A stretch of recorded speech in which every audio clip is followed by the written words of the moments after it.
Hi there, I'm Dr. Taylor Pascal with Pascal Chiropractic in San Jose, California, and I want to take a couple minutes to talk about some new research that I came across today in the chiropractic literature, and this is talking about people with heart arrhythmias and their response to chiropractic care. A heart arrhythmia is essentially just an irregular heartbeat. There's a few ways to pick this up. You can pick it up using the EKG, or as we do in office, heart rate variability. So what this research paper was discussing with these irregular heartbeats is that after a course of chiropractic care, the irregular heartbeats actually resolved and the heartbeat was normal again. I want to talk about why that happened with chiropractic, because chiropractic so often gets grouped into dealing with spinal pain, maybe headaches, right? But there's actually much more to that. With heart arrhythmias, essentially what's happening is that heartbeat is occurring irregular, right? It's not the typical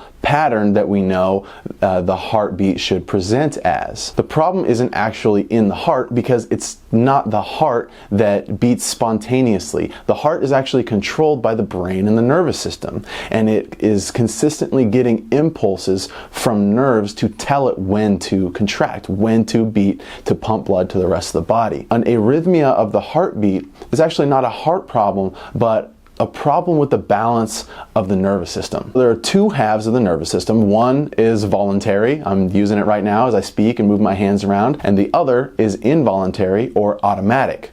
And that is called the autonomic part of the nervous system. The autonomic part of the nervous system is in charge of all the stuff that we don't have to think about. It keeps our heart beating, it keeps our lungs breathing, it keeps our GI digesting, absorbing, and excreting the food that we eat. It keeps us standing in an upright posture, and so on. Anything that we don't have to think about, it's in charge of. What's unique about the autonomic nervous system is its main goal is to keep the body in balance. So we have a very finite range in which the body can survive and thrive. We need a certain range of acidity, we need a certain temperature range, we need a certain range in balance and hormones, and if we're outside that range, that's when stuff starts to go wrong, right? The fact that we have an autonomic nervous system that is in charge of guiding the functions of the body, and we have now a heart that's not functioning properly,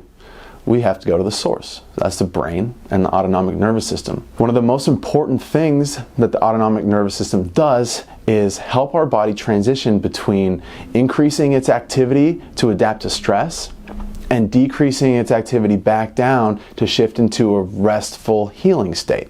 As you can imagine, if we are shifting into a stress response, into that fight, flight, or freeze, respiration increases, we might sweat, our heart's going to beat faster. This is the body mobilizing everything to get ready to perform.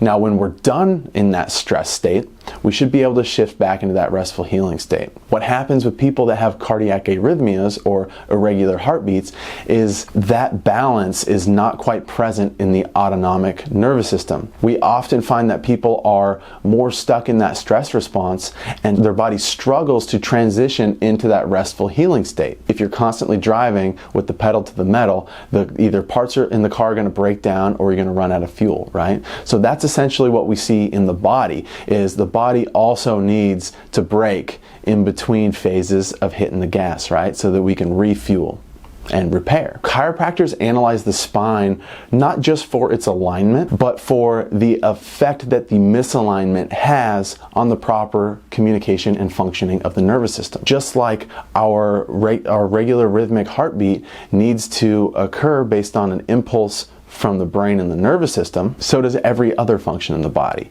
And when we have spinal misalignments, there's potential for those misalignments to alter or impair the regulatory signals between the brain and the body. Either the brain's not getting proper information about what's going on in its internal and external environment, and so the adaptive response is incorrect, or it's getting the proper information up, but there's a misalignment altering that information on the way to the target tissue, so we have dysfunction in that end tissue.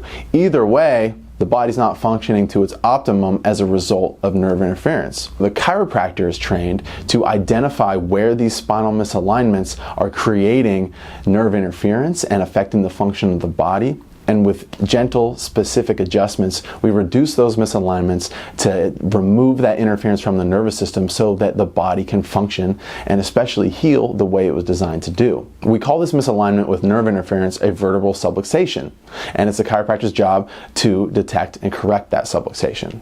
And we know that the research has associated vertebral subluxation with imbalance in the autonomic nervous system, with an impaired ability for the body to shift out of stress and into that restful healing state.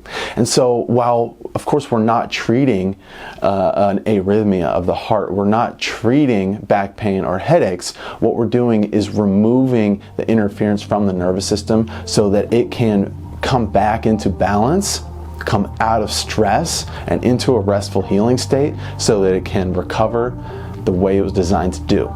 That's the goal of chiropractic, is just remove the barriers to normal function from your body so that it can recover and heal itself the way it was designed to.